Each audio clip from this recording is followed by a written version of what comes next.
Aujourd'hui, j'ai une question à te poser.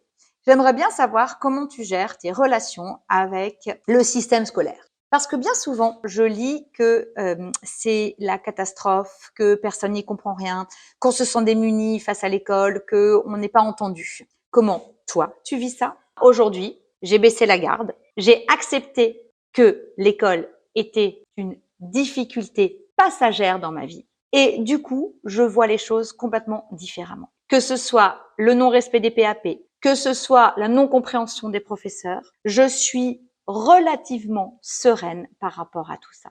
Mon enfant n'a pas à être impacté par un système qui n'y comprend rien et qui ne peut pas y faire grand-chose. Si moi, j'accepte de me dire ça, je donne à mon enfant la possibilité de voir l'école comme un passage.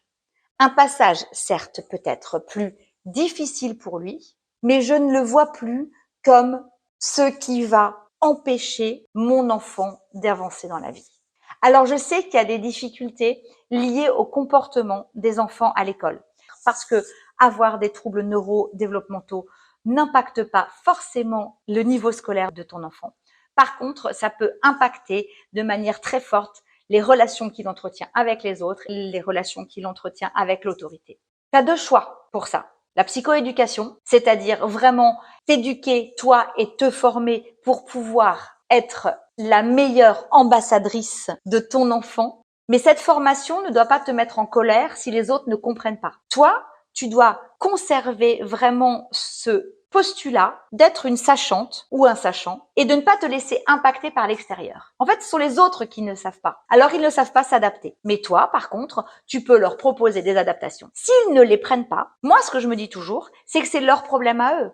Alors oui, on peut se dire qu'il y aura des moins bonnes notes, qu'il y aura des moins bonnes remarques, des réflexions désagréables. Mais ça, c'est la vie, c'est le quotidien. Oui, on reçoit, c'est vrai, quand on a des troubles, plus de réflexions négatives que les autres. Ce que j'ai décidé de faire avec mes enfants et ce avec quoi mes enfants sont tout à fait d'accord, c'est qu'en fait, on se dit, OK, quand on reçoit ces réflexions, on est en droit de les prendre pour nous ou de les prendre pour ce qu'elles sont, de l'ignorance. Nous, on a opté pour l'ignorance d'autrui. Donc moi, aujourd'hui, avec mes enfants, avec ma famille, on est soudés autour du fait que nous, on sait ce que l'on a, on s'éduque sur notre trouble, on sait qu'il existe des façons d'avancer alternatives et on les prend.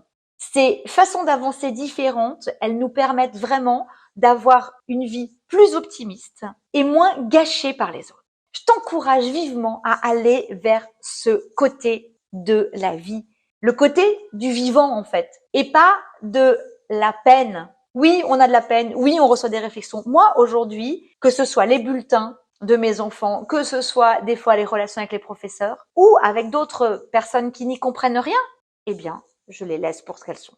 Ça m'impacte, certes, parce que je me dis, dommage, mais est-ce que tout le monde doit m'aimer? Est-ce que tout le monde doit nous aimer? Nous, on s'aime, on a un réseau social qui nous apprécie. Ceux qui ne nous apprécient pas, eh bien, on leur a pas tourné le dos, on leur a simplement dit qu'on comprenait, mais que c'était pas possible de nous changer, comme eux ne peuvent pas forcément changer non plus. Voilà, je ne sais pas si c'est tout à fait clair ce que je te raconte aujourd'hui, mais je voulais juste te dire que c'est plus intéressant de vivre sans se laisser impacter par les autres que de prendre tout pour argent comptant. Si tu veux aller plus avant dans cette réflexion, je t'invite à aller télécharger ma conférence gratuite qui se trouve là en dessous de la vidéo. Dans cette conférence, je te donne 3 clés qui sont les piliers pour une vie apaisée en famille. Bye!